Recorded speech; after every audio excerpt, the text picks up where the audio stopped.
Albert A. Wall, the voice of the jungle, broadcasting on the DVC to all points unknown. If you're within the sound of my voice, you're listening to Welcome Home Podcast on the DVC.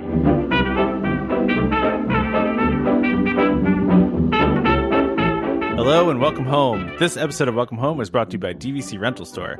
Thank you for joining us on episode 307 of Welcome Home, a Disney Parks and Vacation Club podcast. I'm Tom, here with Trevor. How's it going? Hey, pretty good. How are you? Good. It's weird because, you know, it was Memorial Day weekend last weekend here in the States. Not for you, but it was for us. And so we did the show early last week. Yeah. And so I feel like I haven't talked to you in a while. You know? Yeah, actually, that's true. Because, I guess the last show we did was our trip report. Because, and I know the releasing of the trip report and the interview with Dapper Danielle were kind of out of whack with how we recorded them. So people are probably going, wait a minute, but you did that interview. We did that before the trip report, which I still have to say, I really had a lot of fun on that trip, and I was glad that I got to. I thought you meant the interview. The interview was great, but yeah. The trip was. I'm glad that I got to recap it with my brother because nice. It was nice for us to kind of go through it again and relive it in that way. And I gotta say this up front. So, okay, people are gonna hate on me for this. I'm scared.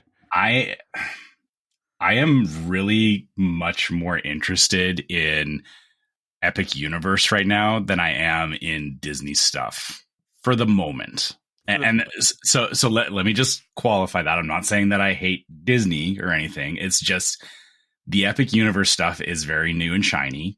And I keep seeing that they're after it because we were there during a preview day, so we didn't there are things that happened after the opening of it, and they are continuing to bring in new treats and just new stuff, right, as they do when they open a new theme park. And of course, I'm excited for it because it's like I feel like the bar has been set really high, and we've talked about this before, but it just feels like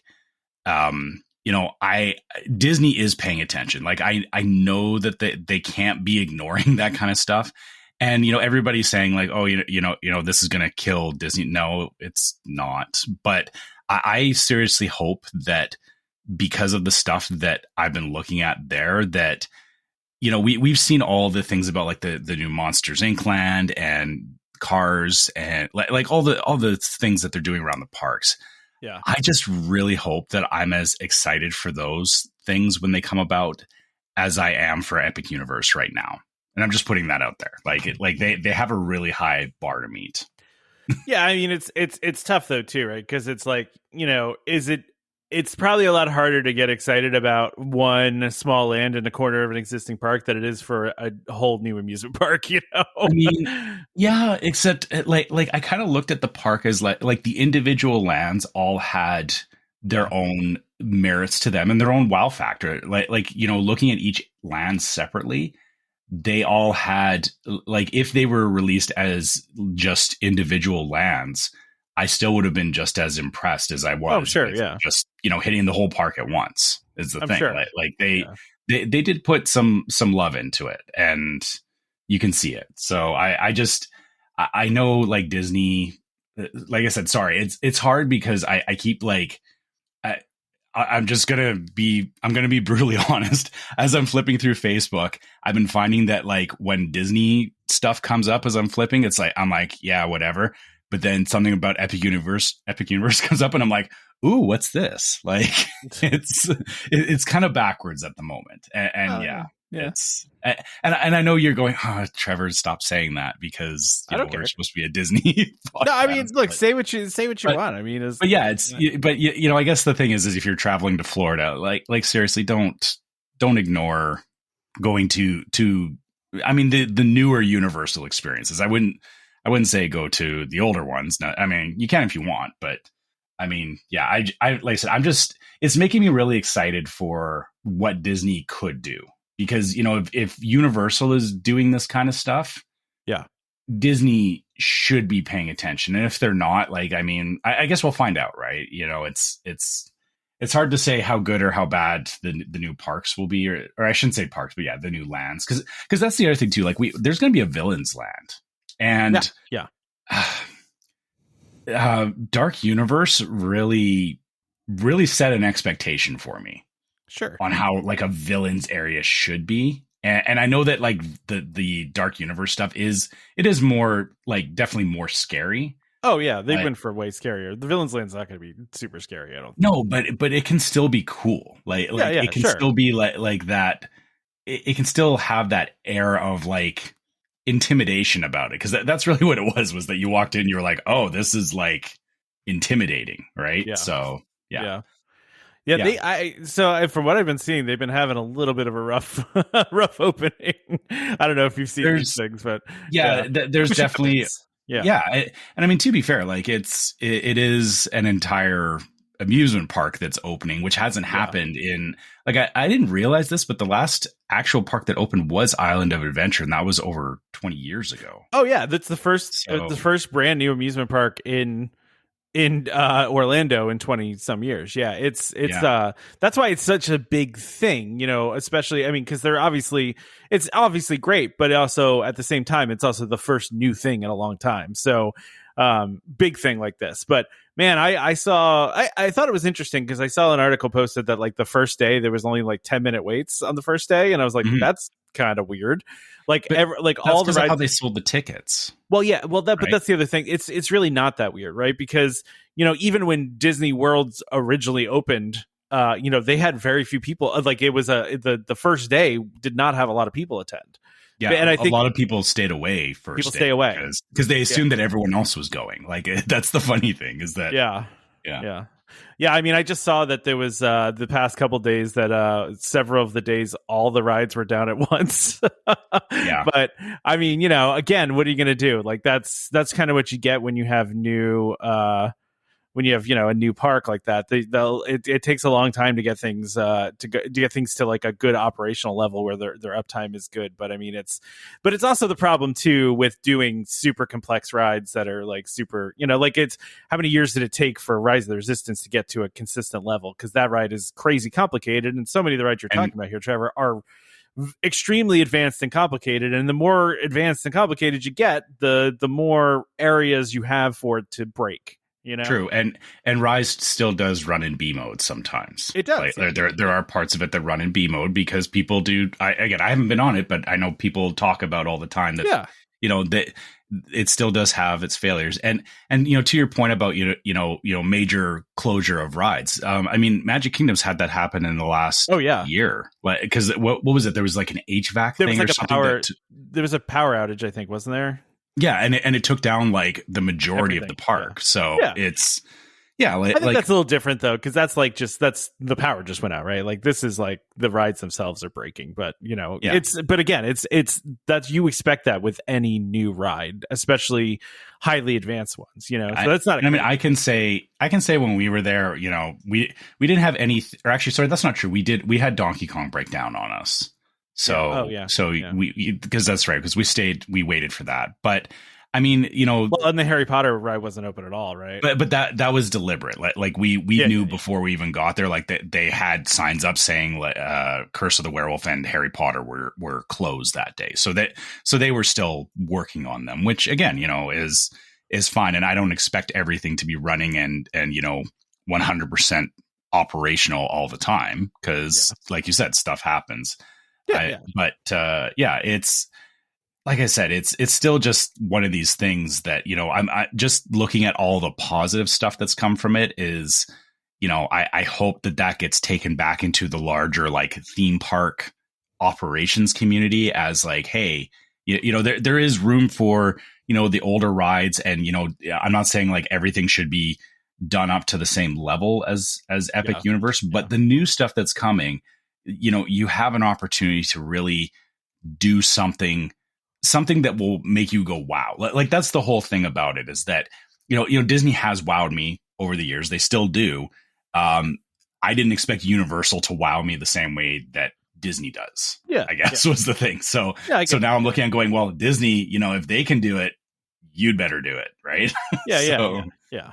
That makes sense. Also, and I know you're going to disagree with this, but if somehow the stars aligned and you and I ended up at Epic Universe one day, I would do my darndest to drag you onto Stardust Racers. I know you don't do.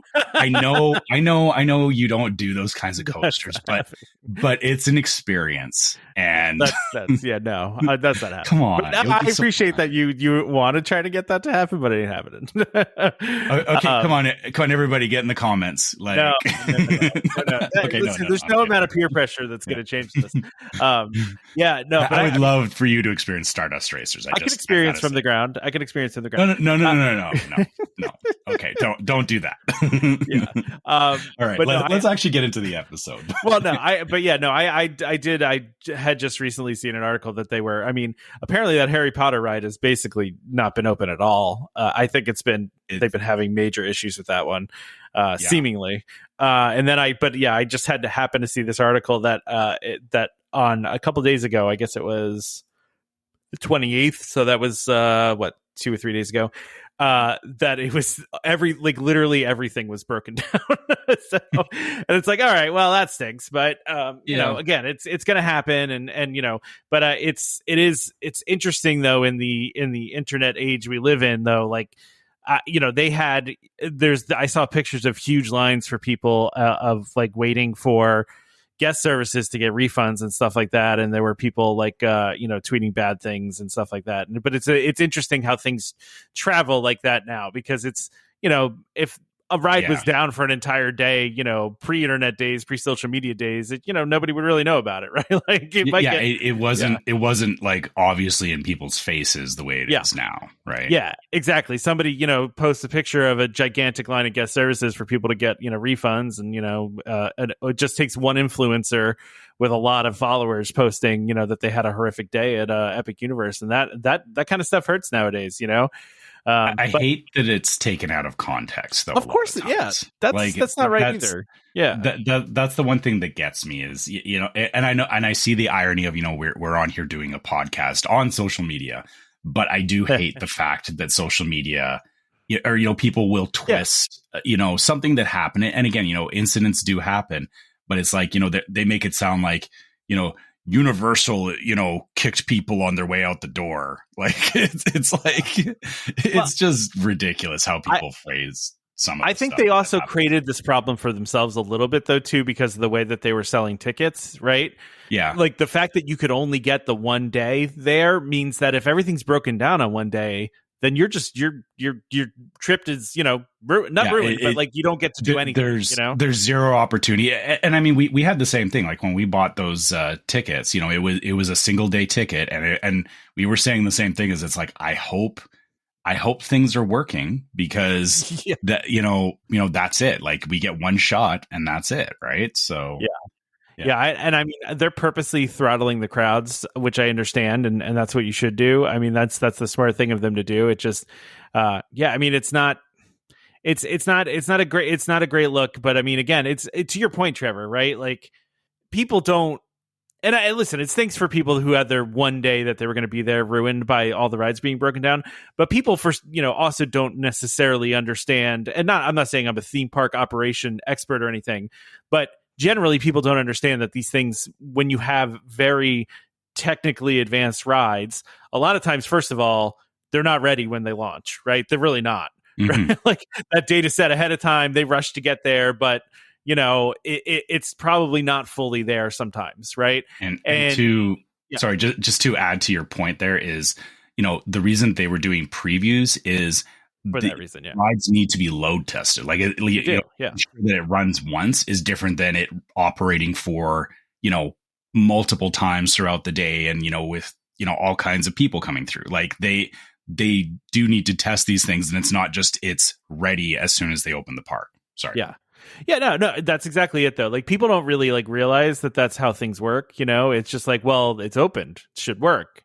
Now, given I don't disagree with that thought, right? In theory, yes, they all should work. But, anytime you have, I talked about this before, because in one of the Imagineering books I read, right? When Universe of Energy first opened, right? Now, Universe Energy, if you were on it before, at the time was a revolutionary high-tech ride system, right? It was a moving theater. Nobody had done it before. It took them years to get it above 90% efficiency, right? Because anytime you're doing anything that is new or new technology, there's just gonna be hiccups, and that's just the way it is. Like, so you can't. People don't understand that, right? Like, they're just like, it's open, it should work, right? And I get it, but it is unfortunate, Trevor, because it's really a bad narrative, Yeah, it's bad optics, but also I will say this too, is that there's for the negative things that you see, which can be very loud, there's also so many more positive things and the hard part is that a lot of times, like for me, we obviously were talking about it that, hey, we went and we had a great day at Epic Universe. People love seeing that, but people also do tend to gravitate towards, every time that there is drama and the negative. But the thing is that I've seen just as many posts about, yes, outside of, one day of like, bad or, a bad draw of closures and stuff. Yeah. There's been so many more, like, across different platforms, like, looking on Facebook and Reddit and whatnot, that, people are generally saying like, hey, I went there, I had a fantastic time. But the problem is that, like, once you hear that, you're like, oh, great, they had a fantastic time. Anyway, moving on, right? But it's I'm trying to focus more on like, hey, there is, this is a good park and not without its issues, but it's, they didn't flop on this thing. Like the thing is Universal could have flopped on it, right? Yeah. Like they could have released something where it was like, hey, this is just like Universal Studios version 2, which is, let's do a bunch of screen rides and, no real theming. Like they could have done that, but they didn't. Instead, they swung for the fences and, they definitely made it. So. Yeah. And I mean, I think I reported this. I'm going to say reported it like I'm a journalist here, but I mean, I'm pretty sure I said this, I don't know, maybe a year ago that they were way behind and that people were quitting because the stress was so high to meet the date. And I mean, listen, that happens, right? That happens at Disney too, where they say, well, hey, this is the date we're going to open. And you got to make that date no matter what. Like Disneyland was exactly that. Yeah. I mean, listen, and Disney has delayed stuff before, but the problem is with Epic Universe, it's so high profile. Like, I just feel like they couldn't delay it. Like, I mean, once you put that date on it, that's it. Like you can't go back on that, right? So even if everything's not ready yet, they got to forge ahead. So it is what it is, right? But I'm sure they'll get it together. They'll at some point get it together. It's going to take time, though. Nobody should expect this to be perfect from the get-go. That's just not how this works. I don't know. My day was perfect, so I'll leave that there. Absolutely perfect. I had a great time. We really did. It was as.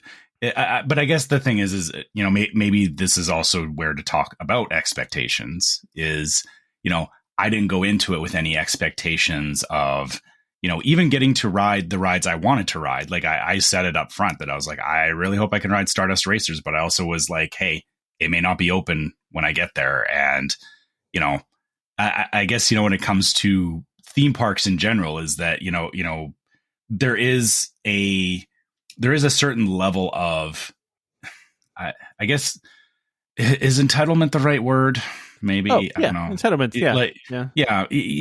People do have a certain level of entitlement and they go, granted, yes, you did pay all this money and you have an expectation to get your money's worth. But I mean, that doesn't always translate to, I get to do exactly everything I want to do when I want to do it. Yeah, yeah. So, yeah. I have seen some. I have seen some criticism too. Just and you know what? And Disney gets the same criticism too, which is funny to me. You think they would all prepare for this, but they were getting criticized, I guess, for lack of shaded areas, which. A lot of people talked about that with Toy Story, right? Yeah, we mentioned that about Super Nintendo World. Was that it was hot in there? Yeah, like there was no shade. And then basically they also said too that there's basically very few kid friendly attractions, mostly thrill type. little kid friendly attractions. Yeah. Even like the stuff in Burke, there's actually 3 rides in Burke, which we did one of the 3 rides. And I realized this because the other one was like, it was it wasn't like a Dumbo ride, but it was like you get on this like arm and it flies up and around, but it's pretty slow. Yeah. But there was that. And then there's the water or the fire drill, which is like, it's like Buzz Lightyear with water cannons. Yeah. It's not a little boat ride, but yeah. It's I'm just saying I've seen that one before. Yeah. In fact, I'm going to.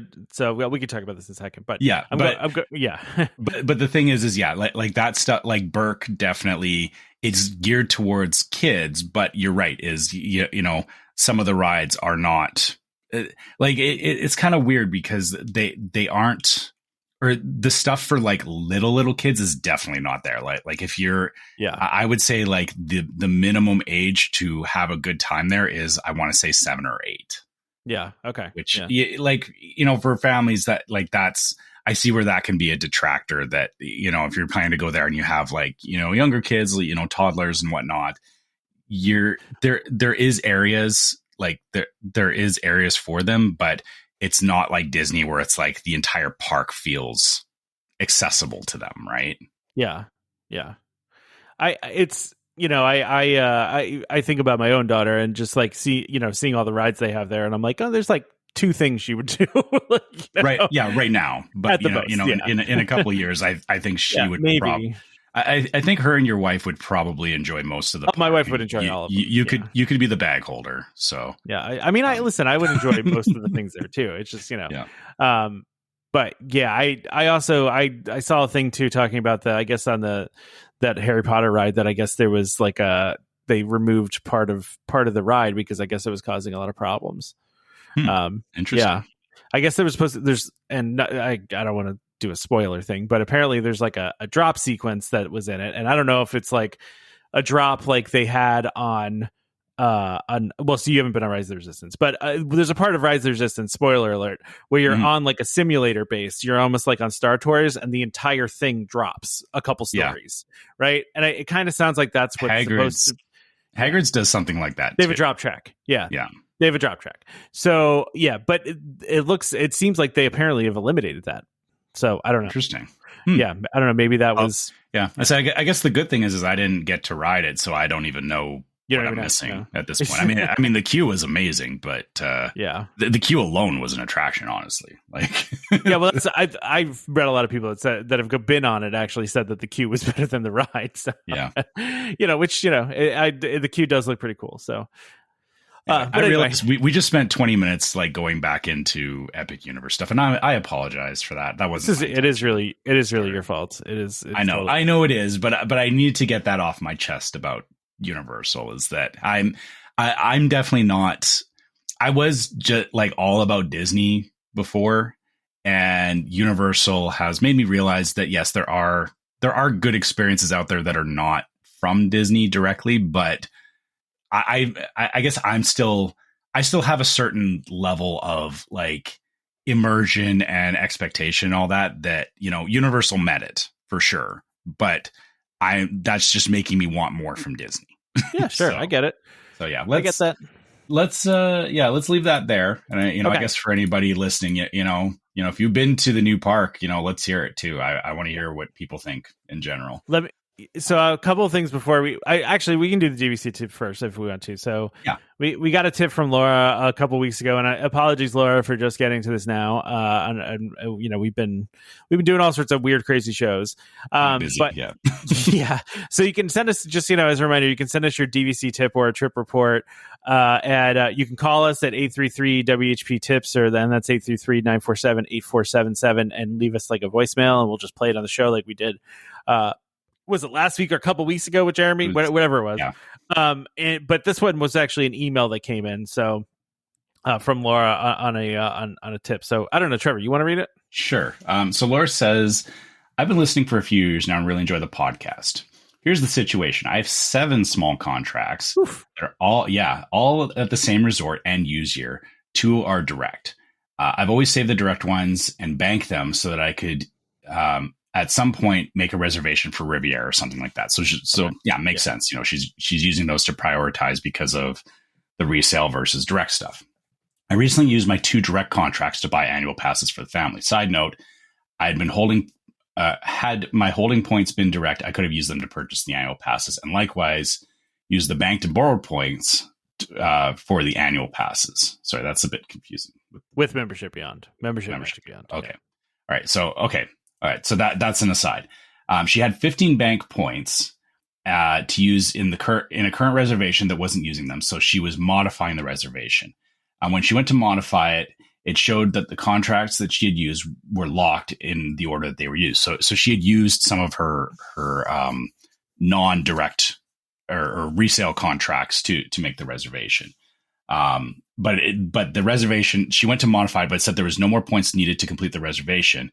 So she clicked on the contract with the bank points and used next, even though it said that no points were still needed to complete the reservation, and then finished the modification. Once she completed it, she went back to look at her points, and the system had automatically grabbed the banked points from that one contract over the contracts that were technically already used. So that makes sense. So what she's highlighting is that, if you have banked points, the system, when you're updating reservations, it will try and use the banked points before your other points, because bank points obviously expire quicker than your other points.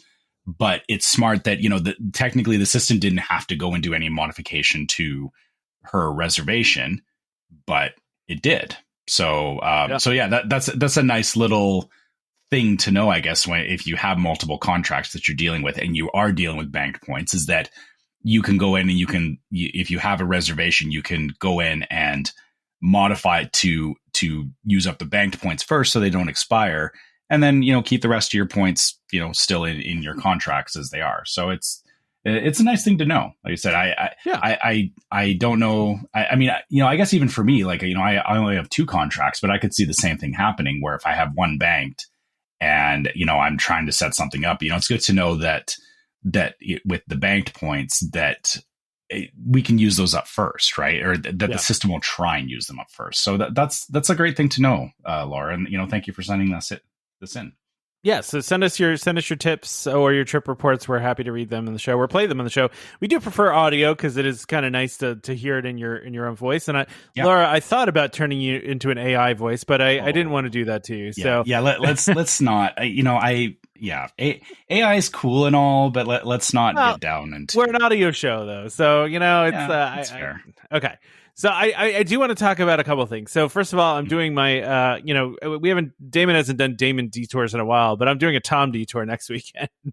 Awesome. So we're going to our local amusement park, Carowinds, which is a Cedar Fair company. So it's not Cedar Fair anymore. I guess it's Six Flags and Cedar Fair merged. So basically it's just the company that owns all of the amusement parks that aren't Disney or Universal in this country. I mean, pretty much. Got it. Yeah, pretty much. I'm sure you've heard of Cedar Point, Trevor. I mean, Cedar Point. Oh yeah, I'm aware of Cedar Point. The closest one for me is actually in Montana. Okay, so, gotcha. Well, Carowinds is well known for they have a roller coaster called Fury 325, which is considered by a lot of it's still like a top 5 ranked coaster and by like coaster people. But clearly I'm not going on that. But we're going to take my daughter because they do have a lot of kids stuff there. They have like a kids section that's themed to Snoopy. And they have a new roller coaster there that's actually, it's like a launch coaster. Actually, it's like it launches to like 30 miles per hour, and then it looks pretty cool actually. But this morning, her and I were just kind of sitting around, and I don't think she's ever been, so this will be a new experience for her, right? Like we haven't gone since she's been since she's been alive, so this is going to be something new for her. And I mean, she's also just kind of used to going to Disney, so it will be interesting to see like how she feels about this, because it's listen, there is a gigantic gap between a Six Flags kind of place and a Disney or a Universal, right?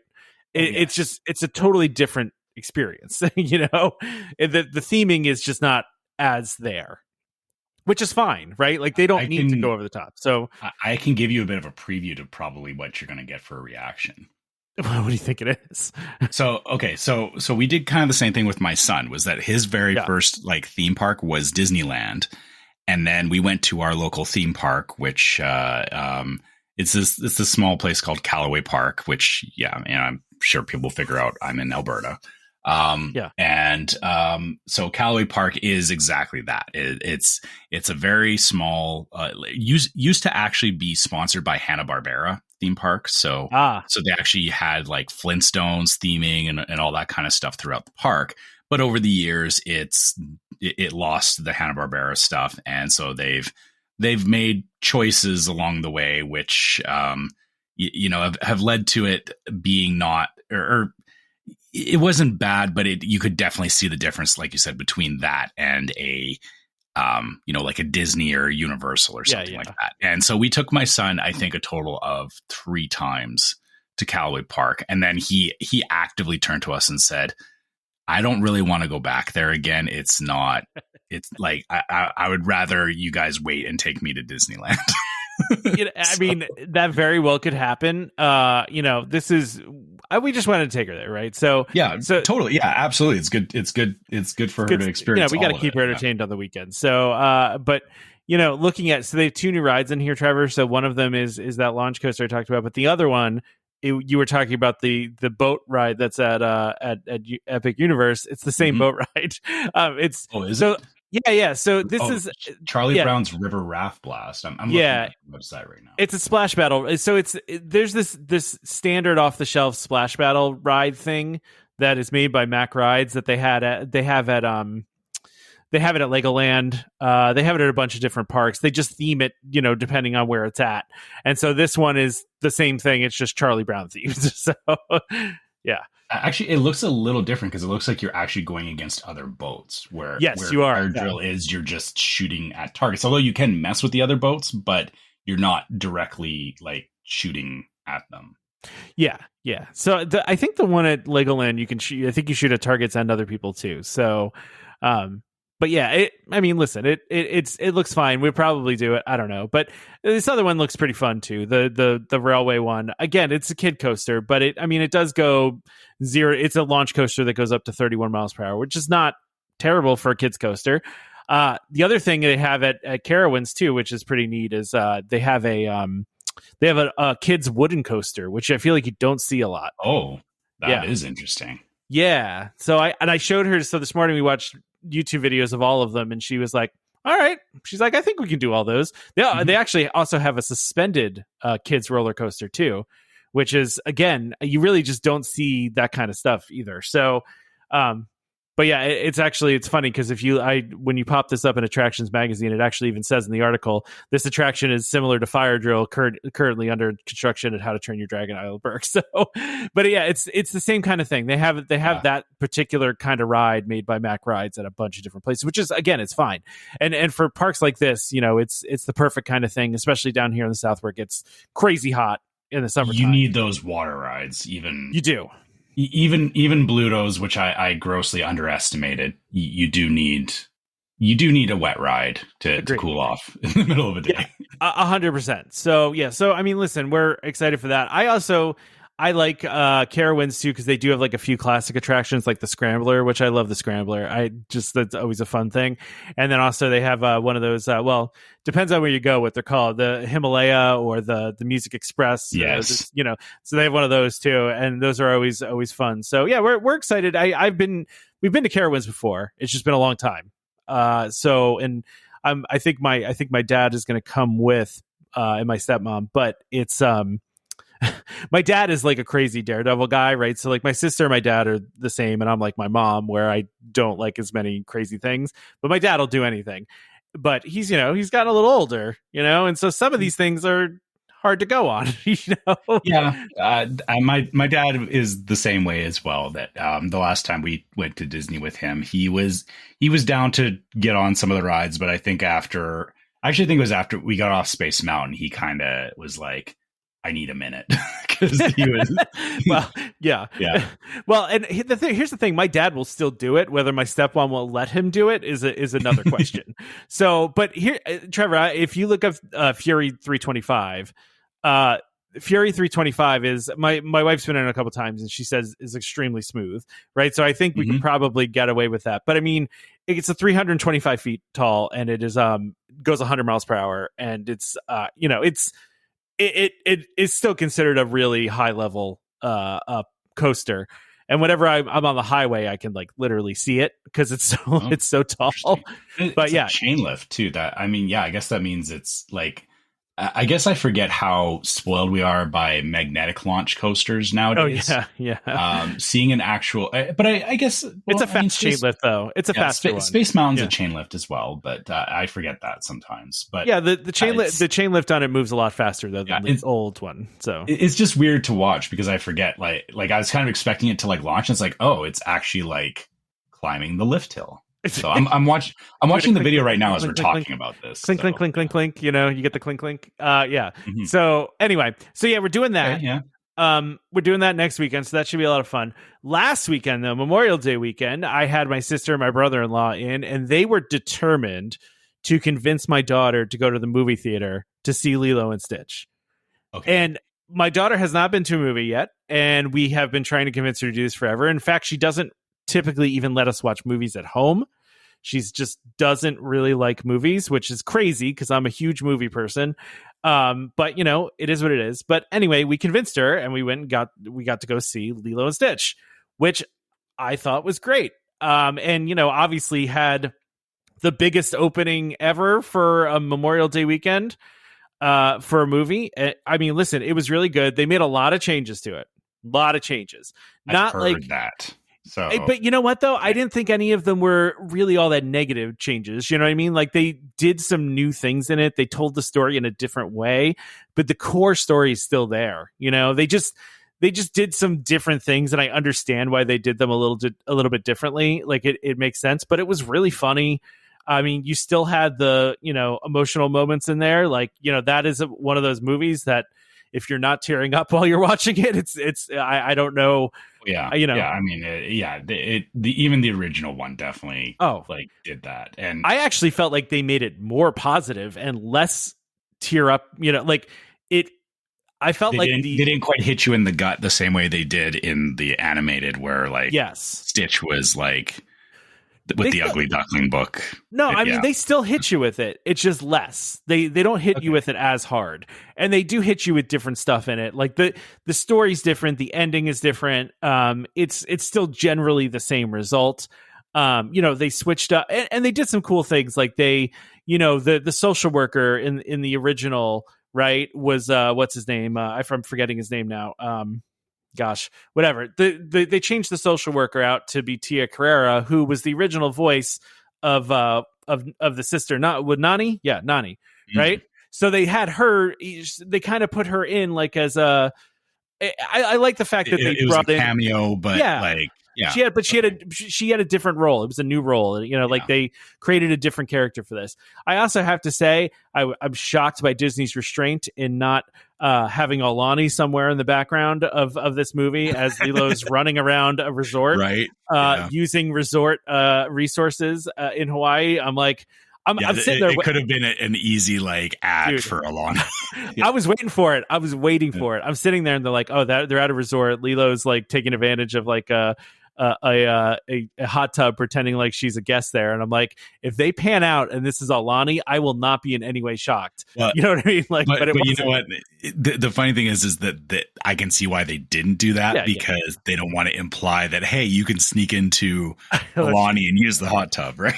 But you know, Disney never misses an opportunity for cross promotion, and and maybe because they showed at least like 3 different DVC commercials while we were waiting for the movie to start, which I was like, wow, a lot of DVC commercials, you know, like I was surprised by that. But yeah, listen, it was great. We really loved it. My sister and my brother-in-law had never seen Lilo and Stitch, and they didn't necessarily get the whole Lilo and Stitch thing, right?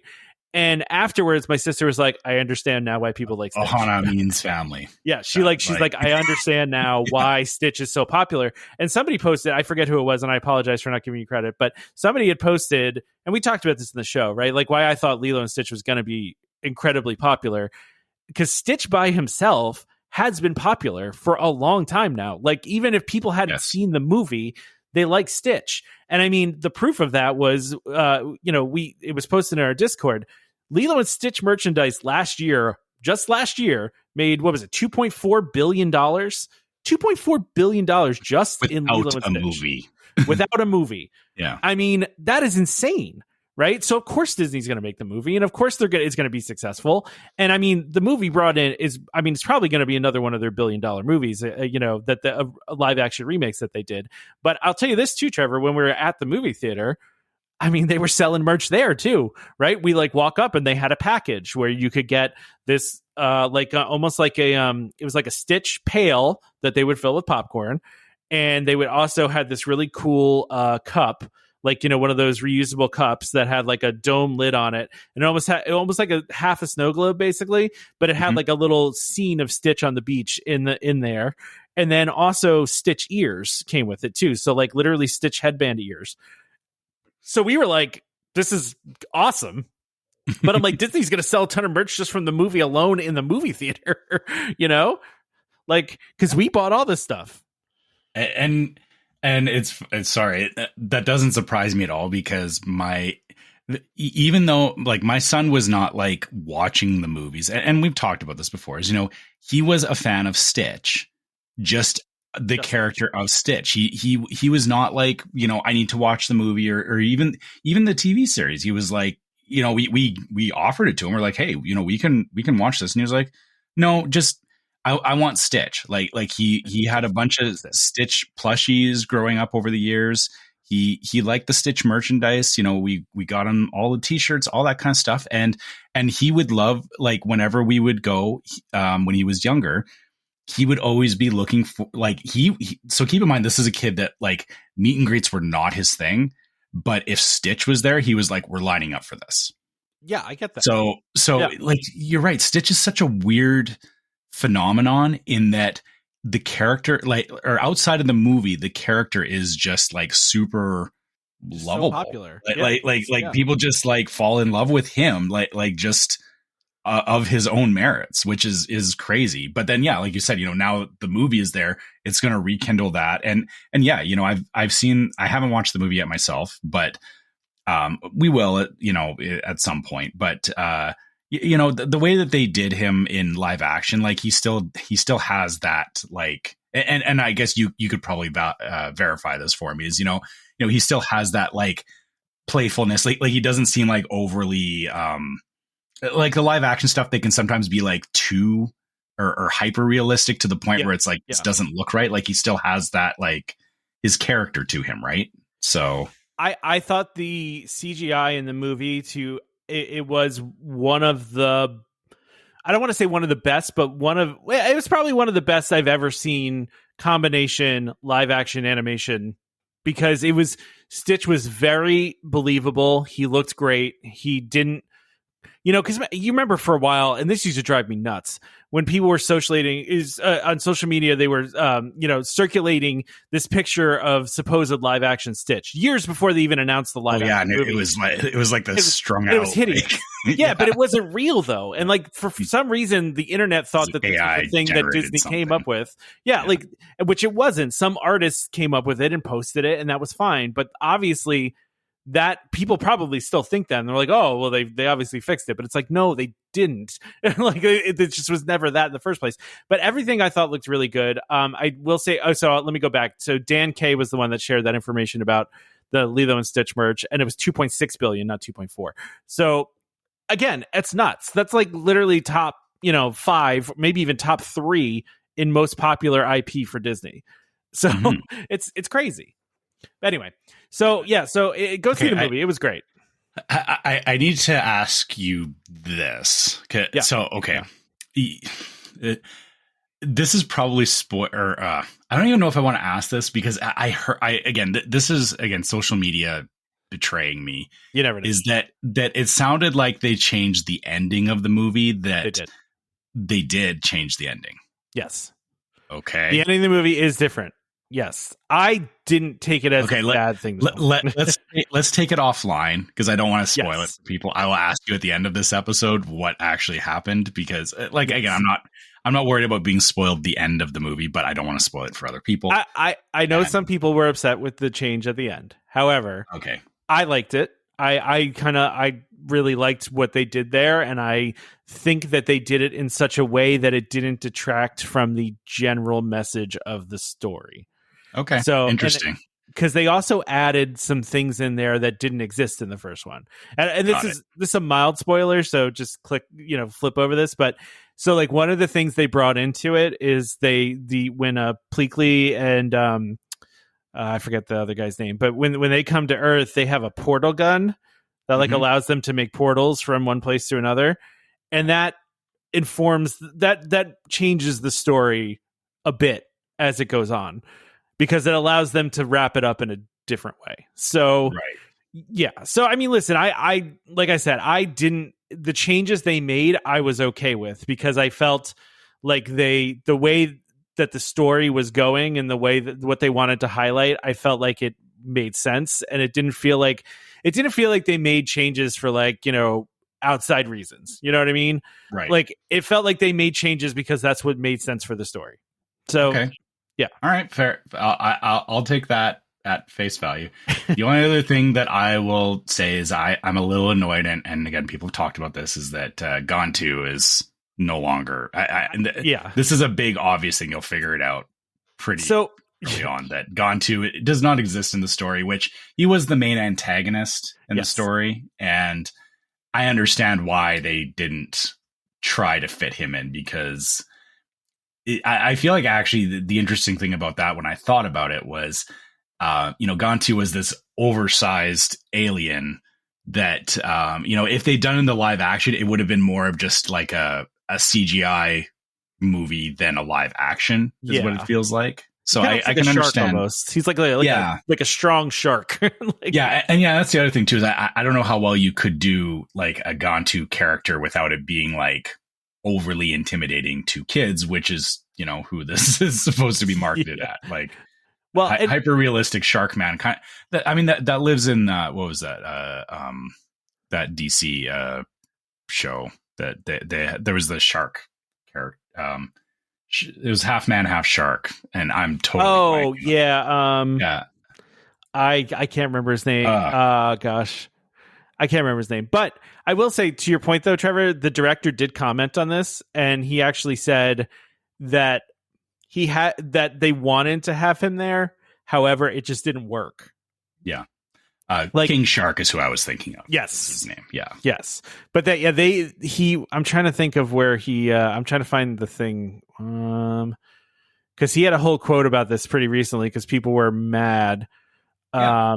And that's probably what I saw too, was, him responding to people being mad about Gone 2 not being there, which again, I understand it. And actually, this kind of brings up an interesting point about the live action shows is, people argue about, why are they just redoing redoing old shows as live action? And the thing is that it does leave them open to reinterpreting the story, which I don't think, the fact that it sounds like for Lilo and Stitch, they didn't just retell the story like verbatim from what the old one was. Like, to me, that always feels like a waste when it's like, it is the same story. And yes, we know that, live action it's going to rehash stuff, but taking it in different directions is something that they shouldn't be afraid to do, but it should make sense. Like it sounds like in the case of Lilo and Stitch, it made sense. They didn't just do it out of, the sake of being different, but it feels like I wish that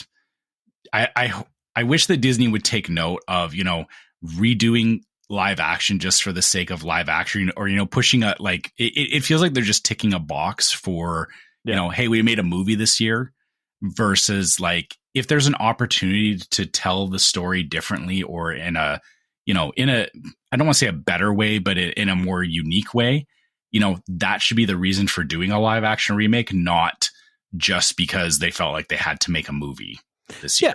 Yeah. Exactly. And listen, I mean, I like you said, I appreciate the fact that they're not afraid to make changes to it, right? Because like if you're just doing a copy of the movie, it's not as interesting, right? It's interesting to me that, to make because this is probably the live action that I think had the most changes in it from the original. I do they made a lot of changes, and I, like I said, the key story is still there. It's just they changed it in ways that made more sense for the story, and Right. and that's why I think it's fine. And I understand why people are mad that Gantu is not there, right? But it's they wanted to do something that and the director's commented about this, so you can go and look for his comments, but I can't find the exact quote. But he said that they did put him in it originally, but it just wasn't. They tried, and it didn't work. Is exactly the problem. Which again, that to me is smart in that it's funny actually. We were talking before the show about mini golf. So as everybody knows, Tom and I and my brother, we play mini golf in VR together. This game called Walkabout Mini Golf. If any of you are interested. But funny enough, my brother and I were actually kind of talking about this on earlier this week as well, because we were playing the new course that came out, and we both kind of came to the same conclusion that these directors, it almost feels like there's there's a difference between like when they're doing like a passion project or when they're invested in it versus the like some of the other live actions and if you like these, fine, but I feel like like some of the more recent ones like Little Mermaid and Snow White and whatnot, it just feels like they're just ticking boxes for the Disney told us to make a movie, right? Like it doesn't feel like you said, that they're actually like being thoughtful with what they're creating. And it sounds like Lilo and Stitch was exactly that, whoever was directing it, which again, I'm sorry, I don't remember who it was. It's the same thing. Like I saw the thing you were talking about with the director, it's Dean Fleischer Camp. He did previously did Marcel the Show with Shoes On, which was a pretty big animated one too. That got a lot of good reviews. So he definitely took the thought to what he was producing, right? And I just hope that Disney gets the message around that going forward, that it's not just about rehashing stories, but being thoughtful about it, reimagining them. See, here's the thing. I think this is we're not even into the show at all yet, but it's I think this was a Chapek thing, right? And I think a lot of the past couple things they had was like the end of the things that Chapek had developed. You know what I mean? And Bob Iger came back. Is it fair to blame it all on him though? Because like the directors also have some agency over. I agree, how but these movies get made. Chapek's whole thing was quantity over quality. Right. And that's again is just ticking boxes and look, we made a movie. Like that's exactly. Yeah. And Iger's always said, I want quality over quantity. And I think you're starting to see that a little bit more here too. So and even this director, I like what he said. He said the challenge is to make a movie that rhymes really well with the people, with what the people remember of the original. So not doing it 1-to-1, And I think that's what they did here. They really they did it, but they changed it up. And the other also interesting thing here too is he actually said, Stitch's whole thing is destruction, and so much of the comedy of the character comes from that impulse. But violence is actually a very difficult thing to do. It lands differently. In an animated film, you could have a really goofy 10-car pileup on the freeway, but I would challenge any live action director to make a 10-car pileup really funny. Right? So, it's true. Things hit differently in animation than they do in real life. So you have to make some changes, Fair, but we also have the mask. Well, yeah. Yeah, I know. I'm not disagreeing with what he's saying, but there is definitely room for, because The Mask is a very violent movie if you think about it, but they also did it in a very cartoonish way. Yeah, but this is also probably going to be a lot of people's time as well. Yeah, well, this is probably it's going to be a lot of people's only view of Lilo and Stitch anyway. A lot of people will probably go back and watch the original, but Some people won't. Like, I even said to my sister, I was like, oh, well, now you need to watch the original animated one. She's like, I don't want to. It'll ruin this one. And I was like, okay, whatever. But right. anyway, we should do our ad because we're like an hour into this and we've talked no Disney news whatsoever, and also not. I mean, what we have, we talked about Lilo and Stitch. That's Disney.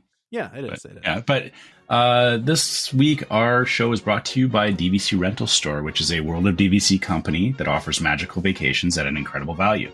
Save up to 60% off retail rates at premium Disney resorts.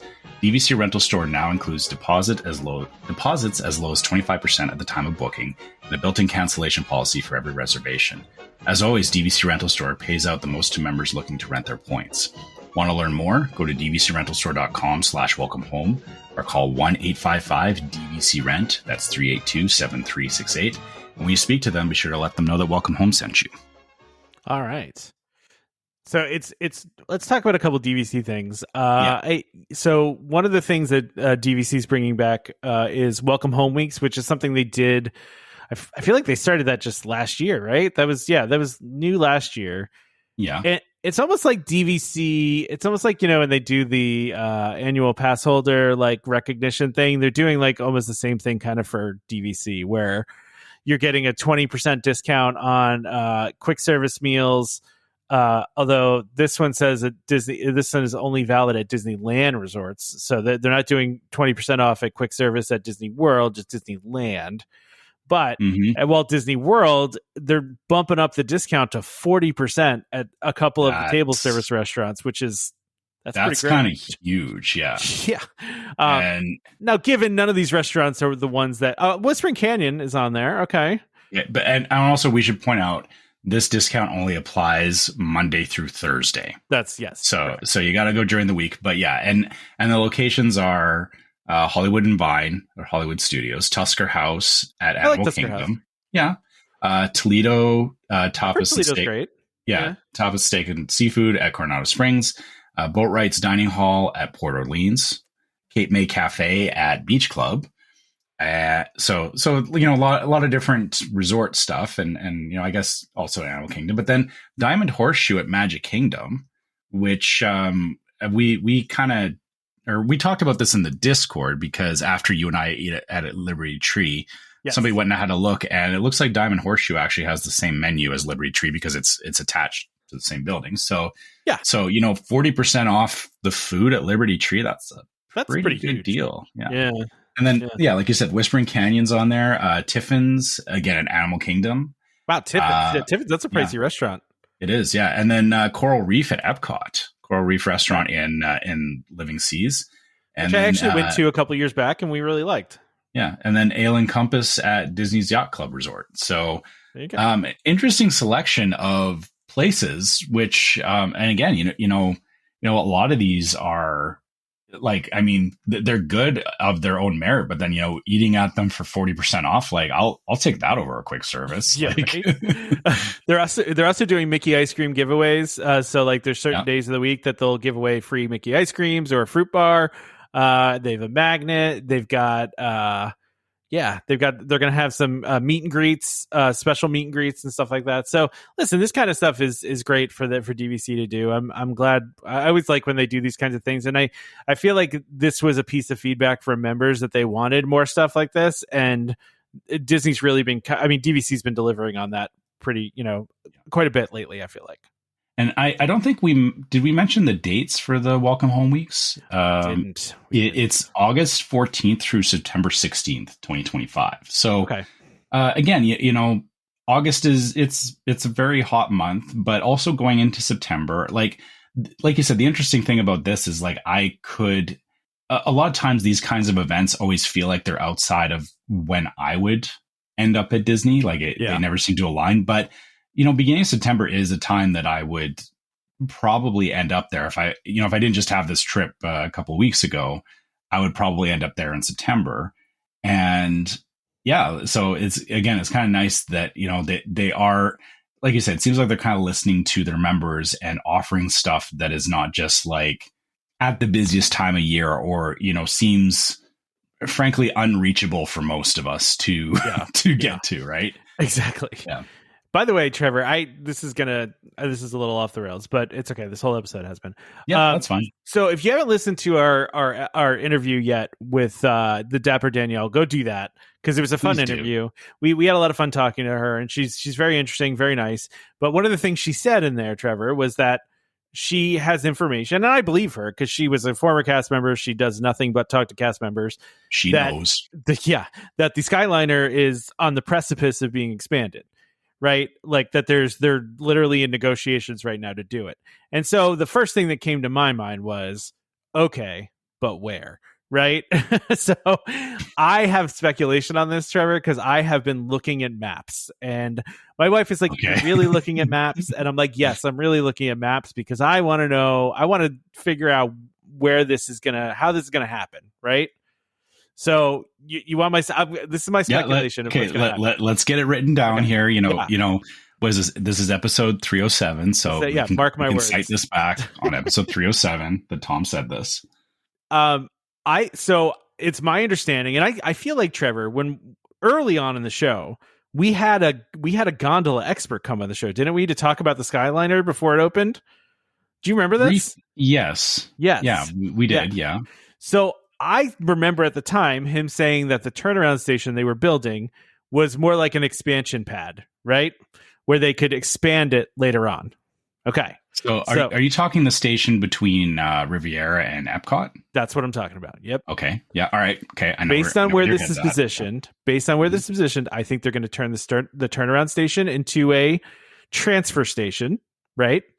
And they will build a new line from the transfer station to Animal Kingdom. And because if you look at a map, in between Animal Kingdom and the transfer station is a resort, Coronado Springs. I think they'll also build a stop at Coronado Springs. This is speculation. It is based on nothing other than me looking at a map. Wait, so you're saying that you could actually get from Epcot to Animal Kingdom on a Skyliner? On a Skyliner. Yeah. Wow. Oh my goodness. I like where your thinking is with that, because that would actually mean that you could get everywhere on property without getting on a bus. How great would that be? Assuming you have park tickets, of course, because you do have to, the requirement is you would actually have to get through Epcot. Unless they figure out a way to get around Epcot. That's interesting. But if you look at a map, Trevor, it is literally a straight shot from the turnaround. It's a straight line. It's a straight line from the entrance of AK to the transfer station, and then right in between of that straight line is Coronado Springs. It makes total sense to me in my head. I think that's why wouldn't you? Because they're not going to Magic Kingdom. Yeah, well, they don't need to, because the monorail is still. That's what I'm saying. And it's only 2 miles. Like, we always think Animal Kingdom is far from everything. Like, a straight line from that transfer station to Animal Kingdom, the front gate of Animal Kingdom, is literally 2 miles. Like, it's not that far. Oh, okay. Where is this? See, now you're mapping it too, right? Yes, but okay, you started this, so I know this is my fault. Okay. But I had to speculate because I was like, okay, where are they going to put this? Like, what makes the most sense to me? And that makes the most sense to me. There's the Skyliner. You got to find the transfer station, which is right by Boardwalk. Oh yeah, okay, yeah. I see the transfer station, and that's then the key to this. I think, line, personally, straight line to Coronado Springs, and then over to Animal Kingdom. Okay, yeah. You see what I'm saying? Yeah, it's all basically wooded. It cuts across like the south end of Coronado Springs. Yeah, exactly. You could put it right at the front entrance of Coronado if you wanted to. Yeah. Wow. Right? that would be very cool. I don't know. Listen, I know nothing. So okay, and then hot take, because we're here. Let's do a hot take. Is that from Coronado Springs you could have yet another, because that'll be a stop. You could have a line connecting to Blizzard Beach. So that was the other thing. I was like, well, maybe they put one in between so you could get to Blizzard Beach too. Because how great would that be? Yeah. Right. I mean, well, it could be just a separate line. Like, it could be just a small. Yeah, it could be a small one. Yeah. To Coronado. And listen, as much as I would like Animal Kingdom Villas to have a piece of this, there's no way they're going to make a station at Animal Kingdom Villas and also Animal Kingdom. Those two are so close to each other that it's like, I don't know. It just doesn't make any sense to do that. I feel like something, or again, the problem is the savannah is kind of blocking it. But I know they have the shuttle from Animal Kingdom to the park. I feel like they could do something to improve that. They could, but I don't know what. Yeah, I would agree. Yeah. So listen, this is complete reckless speculation. Like I said, I like it. I like this. It makes sense, I'm looking right? at this, and I can see. I can see the dotted line you're talking about. Especially since there's really there's no obstacles for them there. It's literally all trees. It's just like the if you look at the Skyliner going from Hollywood Studios back to Caribbean Beach, it's this like that they've done the same thing where they've cut out a channel basically that the Skyliner goes through the trees. 100% what they would do here. Yeah, it would go over like a road or two, but then most of it would be in the trees, and then I don't know, man. That's the one that makes the most sense to me. I could be totally wrong. They could go a totally different route than this, but then that transfer station, it's going to be a nightmare. Yeah, the interesting thing about that is that you'd have to make 2 transfers to get from Coronado to Hollywood Studios. Yeah, but then also, or I guess it depends on how. Yeah, or okay. So your thing is not like it's not a transfer station in that like you get off and you decide which one you're getting on. It's like from the International Gateway, you're either taking the line to Animal Kingdom or you're taking the line to Riviera. Yeah, but you'd have to. Well, no, you'd have to get off and switch. I think I'm looking at it more as like the Caribbean Beach Station, where you like if you want to go from the one line to Hollywood Studios, you have to get off and then get on the Hollywood Studios line. That's what I'm thinking they're going to do. But the problem is that turnaround station is elevated, and it is. If you have a bunch of people, like they would have to be very cognizant of. Too many people getting backed up there. Like you don't have room for people to. They'd have to make it gigantic. Yeah, they'd have to make it really, which they probably will. I mean, I would think that they would. Yeah. My thinking would be, maybe instead of doing that, is modify the, like I said, maybe modify the International Gateway Station. That there's 2 lines there. Yeah, and then. That turnaround can be used that you're either going A to Riviera or B to Coronado. Yeah, I mean that's a thought too, because like I said, I'm just sorry, I'm picking apart what you're saying now because I'm just thinking about logistically. Is that I feel like they need space that those times if the Skyliner is busy or whatever, you can't have a bunch of people on a platform. It's true. Right? Like there's a whole safety code thing there that they have to be mindful of. So I feel like if that was to happen, it would have to actually come from an International Gateway because they can do crowd control better from there than they can from the turnaround station. I just assume they would make this a very large station. I mean, like there's some land there where they can make it as big as the Caribbean Beach Station.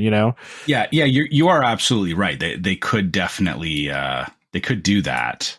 Whether they do or not is Yeah, but the interesting thing though is that I guess either way for them to do this is. It may actually take the Skyliner down for a period of time if they're going to expand it that way. Because, yeah. The nice thing about the Skyliner, though, is they can build that thing pretty quick, right? It's not, you're building pylons that are already like pre-manufactured kind of thing. The stations probably take the longest part of it, right? But yeah, I mean, listen, we'll have to see what happens. But Trevor and I have been saying this for a long time. More Skyliner, more places. Do it. Yeah. I think most people are on board with that. I mean, I'm sure there's some people that still will not go on it because it freaks them out. And I understand that. But it's my favorite way to travel. They go up the sides of mountains and they're fine. Exactly. Oh my god! These things are designed to climb mountains. Trevor, I remember early on when this got announced that like one of the Facebook groups I was in, there was this one guy that was like, "This is gonna be a disaster. Every time the wind blows, it's gonna like one of them's gonna fall off." I'm like, dude, do you realize like the places they use these things? Like Florida weather is nothing compared to the normal weather these things operate in. I can attest to that. There's a place nearby called it's called Sulphur Mountain, and I know the name sounds terrifying, but it's a very nice place.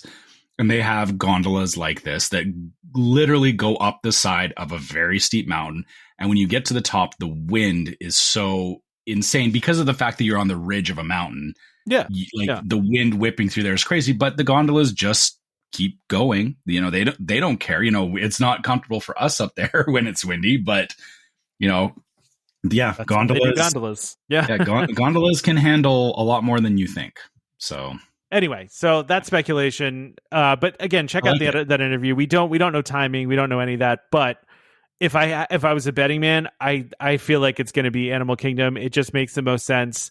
The existing Skyliner is not far from where it is. Plus, they're opening a brand new land there. They're going to want more transportation going there. So it checks all the boxes to me. I also just don't think there's any way that it's going to Magic Kingdom ever. So like, just to be totally honest. The thing is everyone's saying for it to go to Magic Kingdom. What you're implying is that the monorail is going to be taken away. It's not.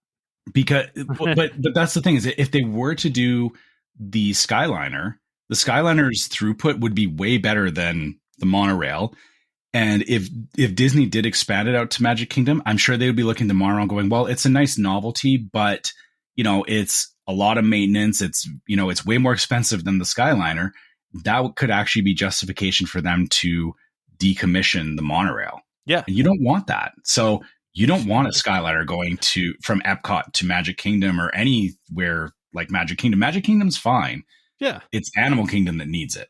I agree. 100%. Because that is the one not. Although selfishly, I also think to myself, like, is that going to make more people stay at Animal Kingdom Lodge? Because I literally more people stay there anyway. But yeah, I know. It seems like it's always hard for you to book there. So I don't think that'll change anything. Never hard to book there. In fact, then I guess we shouldn't have had this conversation. I just booked. So we gifted some points to some friends who are going to take their kids on a last minute trip, and so we gifted them some points to stay at Animal Kingdom Lodge. And I was able. literally a week ago, I booked this for them in 2 weeks.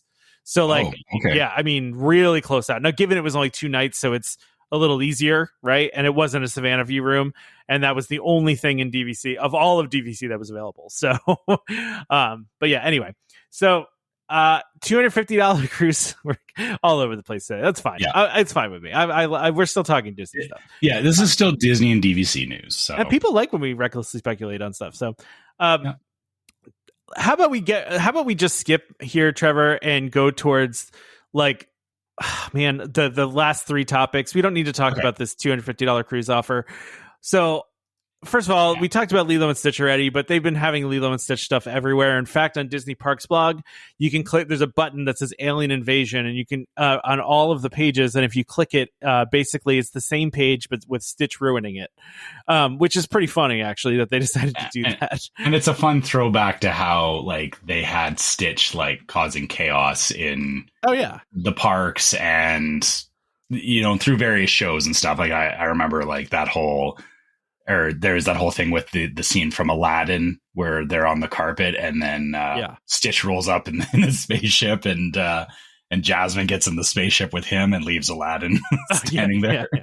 Yeah. The magic shots they're doing with Stitch are pretty funny too, right? Oh yeah. They're awesome. They're doing a Disney Cruise Line. What is that? Is that a Disney Cruise Line one? A Disney Cruise Line one, and it's Stitch is eating one of the what is that, the cacamora, eating a cacamora, and then there's one where it's like a Cinderella one and he's wearing Cinderella's slipper, which is really funny. But then there's also just a good one too in front of Cinderella Castle where he's like right up on the screen, like almost blocking half the view, which is, again, I like what they do with Stitch. Stitch is such a fun character, and the more fun things they do, I think people really like these things. So that's a fun thing. But I don't know if you have any thoughts about that, Trevor, before we... No, I mean, it's, again, it's great. Just, again, Stitch is just such this, like, fun character. Like, I'll never get mad about seeing, like, Stitch magic shots or, like, Stitch themed food in the park. It's just like I'm scrolling through this whole blog post and it's like, yeah, I'd eat that. Yeah, that looks good. Yeah, I'd eat that. Hey, the little sandcastle petite cake. That's a fantastic use of. So I usually slam on the using the wafer paper in their food. Yeah, but this is a very nicely way they've done it. Like they use Stitch in there, but it fits in with the theme of it, not just like we made a cupcake or a cake and slapped Mickey ears on top of it. Yeah. Like it looks right. You need to watch also, if you haven't watched this on Instagram, Disneyland for the 70th anniversary posted a whole Stitch video, and it's pretty funny. Like there's a cake that's celebrating the 70th anniversary, and Stitch goes up to it and pushes it off the table. Stitch goes to pull the sword out of the sword out, and he's trying to do that. He's licking popcorn cases. He's going on Tiana. Like it's a pretty funny sequence of videos too. At one point, he gets some bubble guns from one of the gift shops and starts shooting bubbles everywhere. So it's a pretty funny video. I love the stuff that they're doing with Stitch here. Actually, so again, going further down the blog post, I do want to call out this is a weird one that I feel like it would be good, but so there's the Surfing Stitch float over at Hollywood Studios at ABC Commissary and Backlot Express. So it's a Dole pineapple float, but instead of pineapple juice, they've got Powerade Mountain Berry Blast. Okay, and then they say topped with chocolate decor, which they've got they do have a little wafer Stitch surfing picture thing, but I don't know that I ever considered Powerade and Dole Whip to go together. And I'm not saying it's bad. It just seems like a weird combination. I don't know. It might taste good. Yeah. I feel like the addition of the chocolate decor, the chocolate piece on top is probably more weird for me. That part's unnecessary. Like I feel like they could have done something else. But I mean, I'm looking at them going, maybe for science. For science. I have the ability to make Dole Whip at home. I've got a recipe for my Ninja Creamy, and I actually have Dole Whip mix at home. And I do make Dole Whip for myself because I'm that person, and I don't get to the parks enough that I don't want to make it at home.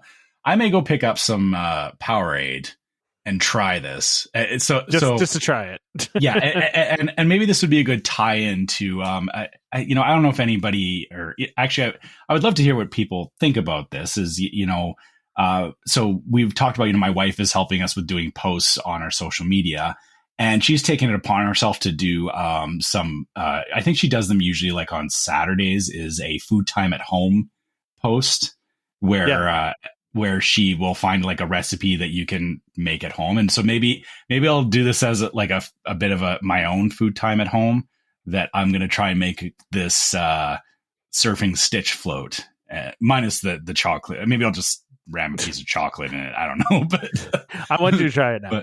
But yeah, I think I should try it. I think it warrants, I got to see if I can find, I'm pretty sure I can find Mountain Berry Blast. I'll have a look for Powerade. I don't normally look at Powerade, but I honestly don't usually look at flavors. I mean, I feel like with Powerade, it's like I'll have blue. Yeah, exactly. I'll have blue, please. I don't care if it has a name. It's just let me get the blue one. It's blue or orange is usually what I go for. So tastes like blue. Yeah.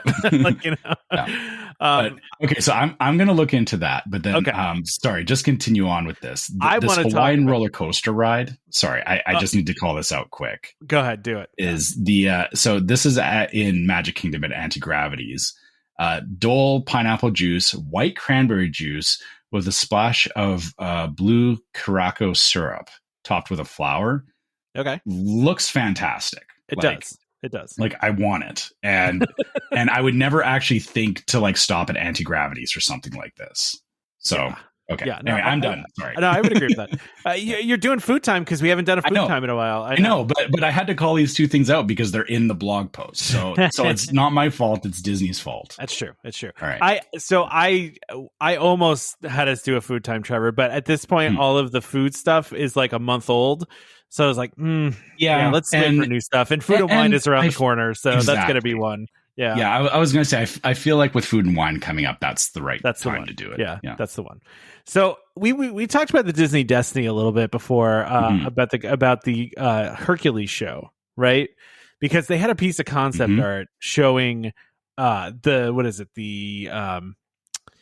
Hydra puppet. Yeah, the Hydra. Yeah, is literally taking up the entire stage, and it's got 7 different heads, right? So Disney Live Entertainment posted on Instagram a early look at this. And I mean, it's early, but these puppets are going to be very cool. They're huge. They are insanely massive. I can't believe how big these things are. Yeah. I mean, and listen, it's just they're unpainted. It's literally just like 3D printed, basically, right? I mean, I don't know if that's how they actually did it, but it looks like they just kind of have like some plastic pieces, and they're just practicing the actual choreography with them. But making sure that the movements work with what they're doing. Which thinking about, even though these are 3D printed, like the teeth on these things look like they could. If you're not moving the right way, that could be very dangerous. We're just guessing they're 3D print. They might not be. They could just be. They do look. I mean, or well, maybe not. I feel like 3D printing them would be in their benefit, because from a maintenance standpoint, one, they're light, and two, if parts break, they can easily reproduce them. Yeah, but, I'm excited to see what the final version of this looks like, because I mean, in the concept art, it looks amazing. The Hydra takes up the whole stage. Yeah. I mean, like literally, they have to get up on stairs to get to like the second level to get to the top heads. Like, so this is going to be awesome.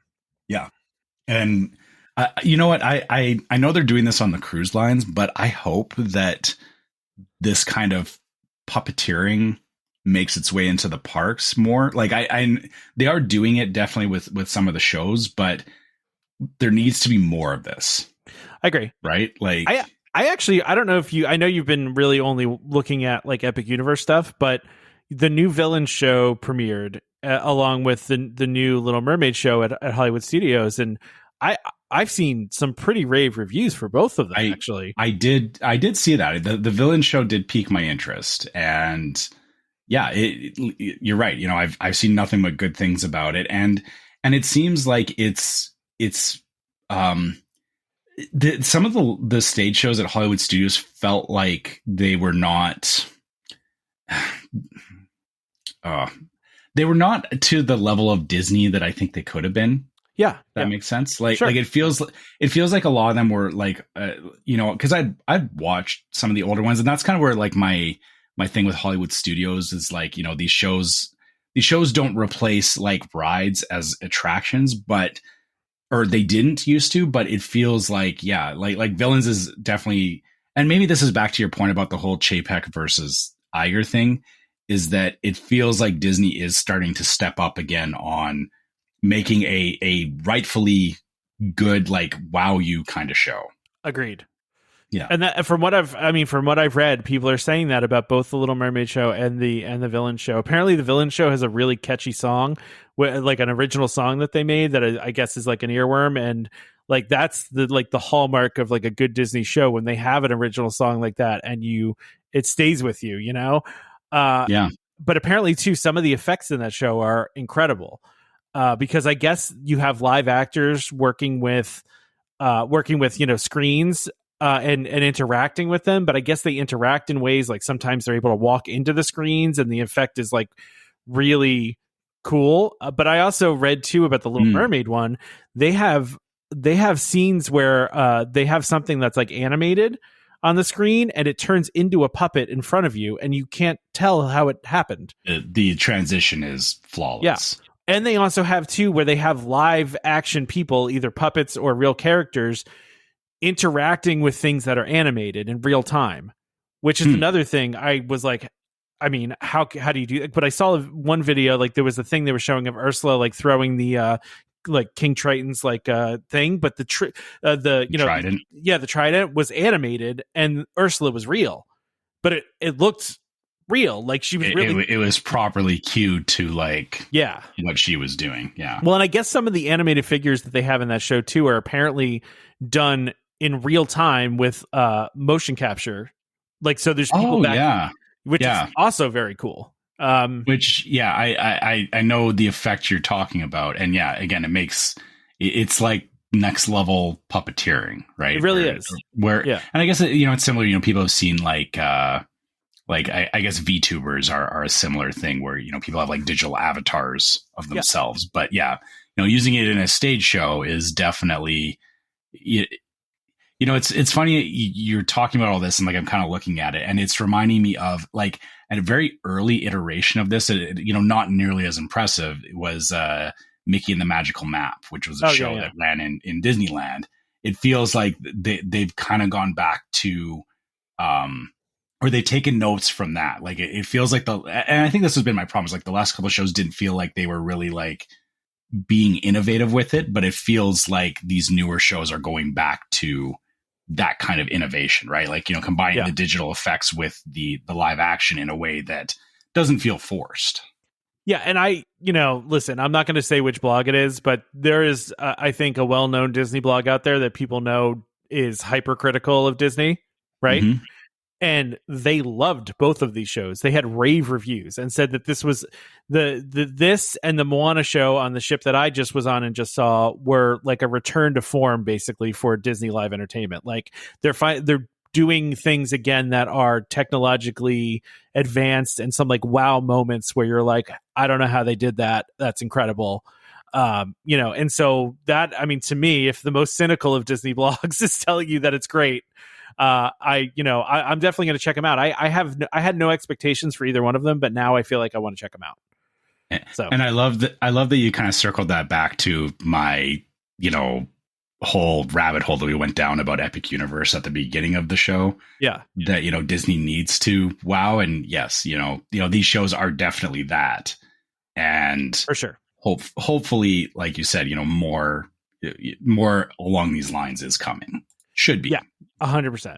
Yeah. So let's wrap up last with thing. Disney Starlight, because we've been getting bits and pieces from Disney on this one, and now we got some more bits and pieces. But along with that, we got an opening date for this. So for those that don't know, Disney Starlight we're finally getting a nighttime parade back at Magic Kingdom, which is a thing that I feel like it's been sorely missing for a long time now.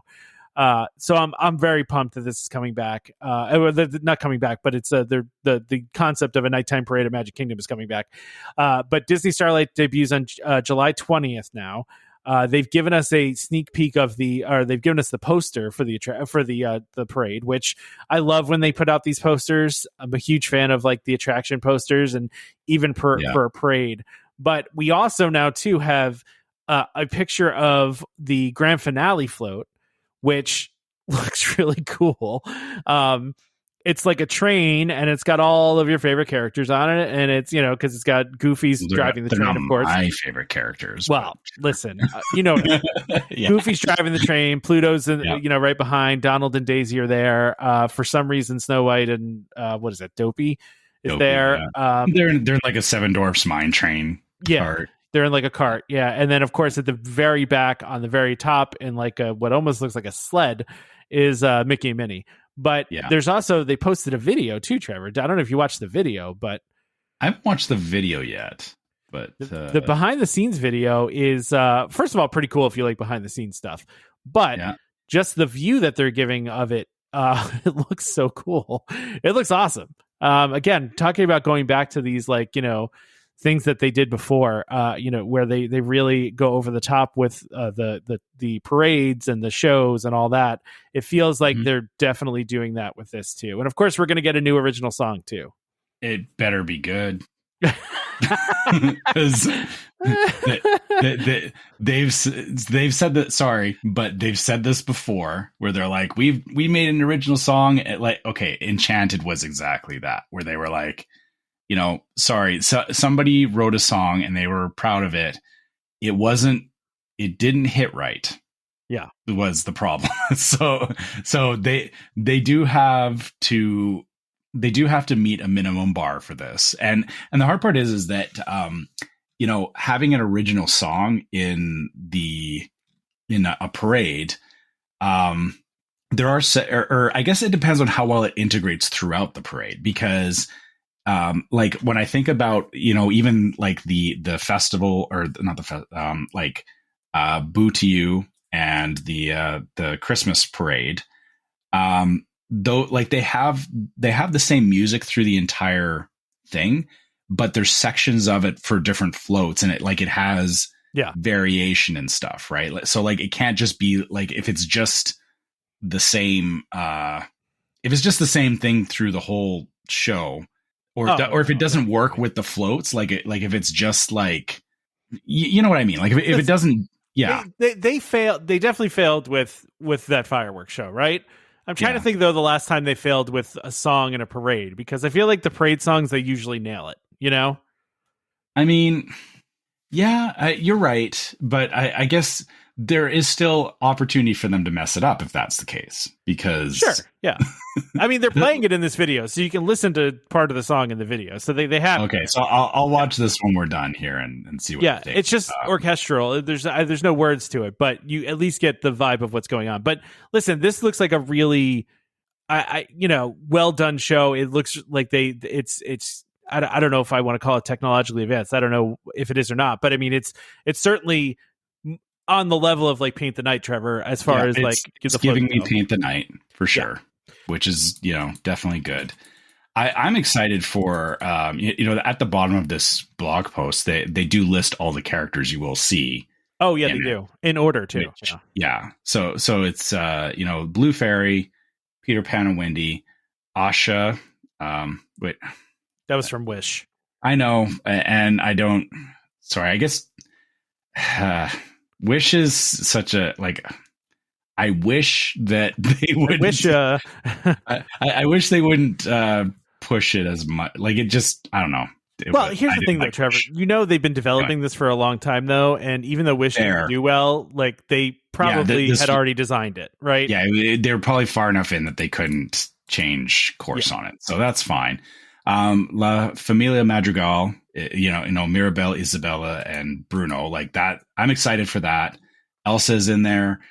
All the princesses and princes, the typical ones: Aurora and Prince Philip, Tiana and Naveen, Belle and Beast. So that's like the mid parade like anchor float. It feels like because like every show has like that float. Yeah, right? Of course, yeah.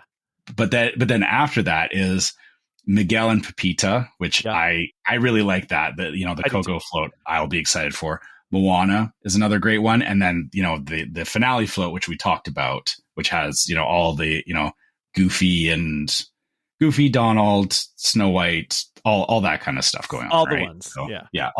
They're really kind of covering the gambit of classic stuff with the final one. So, although oddly, Rapunzel and Flynn Rider are there and Aladdin and Jasmine are there. Like, they're kind of golden age, so that I feel they're justified. Is Rapunzel's newer kind of still? I mean, I don't think. Yeah, you're right. Saying they shouldn't be there. I'm just saying it's weird that they're there with those other characters, right? Like I would think they would. I mean, they could make their own float with those four. Yeah, but maybe because I was going to say Rapunzel and Flynn could be on the princess float, except. I see why they didn't do that because they don't really fit the mold of prince and princess, I guess. My wife and I talk about this all the time. I don't know who goes in and like makes the decision of what characters are going to show up in what thing. You know what I mean? Mm-hmm. Like it's got to be an interesting thing because I always like wonder why they make the choices that they do. Yeah, there's a whole like behind the scenes like archetype to these things that we have no view into. Pay attention to, Yeah. But I just find that interesting, though, because it's like, I'm sure there's a method to the madness. I just don't know what it is, Yeah. Like I said, in thinking about it, like, these ones that are on the final float, they don't fit the typical prince and princess mold. That's my logic behind it. The other ones are, and actually, but you know what? But even Tiana and Prince Naveen don't fit that either. So that's why I thought it was just Belle and Beast. That was weird. Okay, yeah, all right, yeah, okay. My logic's falling apart here. Never mind. I mean, listen, I'm sure. Like I said, I'm sure there's a reason. Maybe they intended to make another float, and they were going to be on it, and then they decided not to. I don't know, but it's Yeah, it's weird to kind of sandwich those characters in between, like because you have like the Fab Five in there, and then it's like these other ones are like sandwiched in between. Yeah, I know it's weird. Yeah. I will say the music that they play in the video sounds pretty cool, so I'm on board. I'll watch it when we're done, just because I don't want to. Yeah. Okay. Let's wrap this up because we promised we were going to start doing 1 hour episodes, and somehow we ended up at an hour and a half. You know what? It's again. I chalk it up to the fact that we had a weird week last week, and we're still kind of. if I feel like if we don't talk enough, then we overtalk because I can see that because we feel like we haven't spent enough time together. So I can see that we just need to get more consistent again with our episodes. Yeah, we'll get back to it. Yeah, exactly. So I guess at this point we'll wrap it up, and I'll start by mentioning that we have an email address. So if you guys have any trip reports or tips or anything that you want to share with us, you can always hit us up on our email address, which is welcomehomepodcast@gmail.com. I will also once again mention that we have our trip report call-in line. So that's 833-WHP-TIPS or 833-987-8477. You can always, leave us a message, share your tips or your own trip reports, stuff like that. We'd love to hear from you guys, whether it's by email or voicemail. Keep it coming, and we'll share the stuff on the show as we get it. So, you can always do that. Also, you can find us on social media. We are on Facebook as Welcome Home Podcast. We're on YouTube as Welcome Home Podcast, and we're on Instagram as Welcome Home Pics. Make sure on Facebook you check out our group, Welcome Home Disney Waitlist, where we talk about a lot of the stuff from the show, and there's also memes and great conversations with people that are just really enthusiastic about Disney and DVC and talking about their own trip reports, their own trip planning, all that kind of stuff. So it's a great place to come if you're looking for all that kind of Disney talk stuff. And similarly, if you want to help support the show, you can also go to store.welcomehomepodcast.com. You can check out our different levels of merch, which, hey, maybe if you're planning a trip, you can get a shirt for your trip and, send us a picture of it. We love seeing you guys rocking the merch in the parks. So, do that if you feel the need to, send us a photo. We'd love to see that. Similarly, we have a Patreon. You can go to patreon.com/welcomehomepod. Check out our different levels of Patreon support, and all of our Patreon listeners get access to the Discord server, which is yet another place that we talk about stuff from the show. And also we do things like do early releases for some of our episodes, such as the interview we had with the Dapper Danielle. Our Patreon listeners actually got that a couple of days before everybody else. So, so if you're wanting to get stuff a little bit early, consider having a look at the Patreon. And last but not least, if you're listening to us on iTunes or Spotify or anywhere that you can leave us a 5-star review, please do. Just helps the show continue to grow and continue to get to more people. And we just like seeing those stars. So, leave us a 5-star review. Yeah, please do that. I thought your brother left this one, He did. Yeah, he was kind of.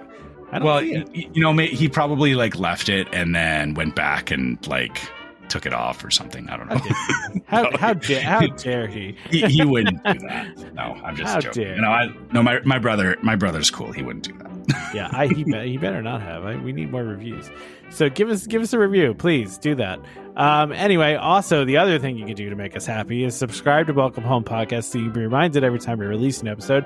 You can find us on Apple Podcasts, Amazon Music, TuneIn, Stitcher, Spotify, YouTube Music, and just about any other podcast app that's out there. Just a reminder to our listeners, Welcome Home Podcast for entertainment only. We are not employed by the Walt Disney Company. As such, all opinions we express on the show are our own. So please contact a DVC cast member or Disney cast member for more information about anything we talked about today. Huge thank you to our sponsor, DVC Rental Store, for sponsoring this episode. Also, World of DVC for just being a continued friend of the show and great partners. They're just great. So check them out if you have any DVC needs. And of course, join us next time for more Disney Parks discussion and more DVC talk. We hope to see you all real soon. This is Skipper Albert Awol, the voice of the jungle, signing off from Welcome Home Podcast on the DVC. Do a huddle when we hit its hair. How she can cuddle is no man's affair. I looked around from pole to pole, found her in a sugar bowl.